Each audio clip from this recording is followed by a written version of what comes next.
Okay, Aniston and I are gonna show you a very easy hairstyle that you guys can do just every day. She wears her hair in this messy bun a lot. It's super simple. It's one of those ones that works every single time you do it. There is a method to the messy bun madness, and this is a good one. We love it.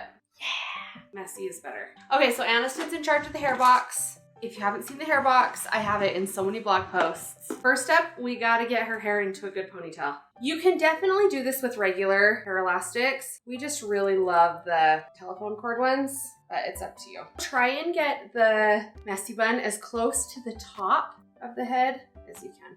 If there's one thing that I've learned about doing hair in the year 2020 with girls, it's that messier is better. They like bumps. So after I put it in that high ponytail, you're gonna take this excess hair that is left over from this ponytail, and I kind of do one good twist. Twist it as you're pulling it around, and then take the tail and just tuck it into the pony. And this is the start of the messy bun. So Aniston always pulls her little hair around right by her ears. I have a couple bobby pins. And we're just gonna take these extra little pieces that have come out and just bobby pin them.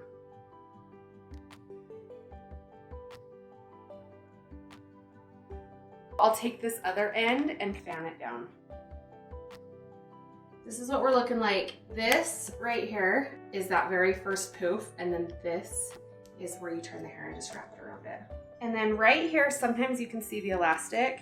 And so I'll just take like half of what was right there and just pin it to the bottom part. So usually I'm only doing like 4 or 5 bobby pins is all. Now it's time for the scrunchie. Then you're gonna place the scrunchie. If you wanna do a scrunchie, I will just leave it just like this a lot of the times. Take the scrunchie, stretch it as wide as you can, and then just place it right at the base of the messy bun. Adorable. And at this point, we'll pull little hairs out, loosen it up a little bit, and then squirt it with some hairspray.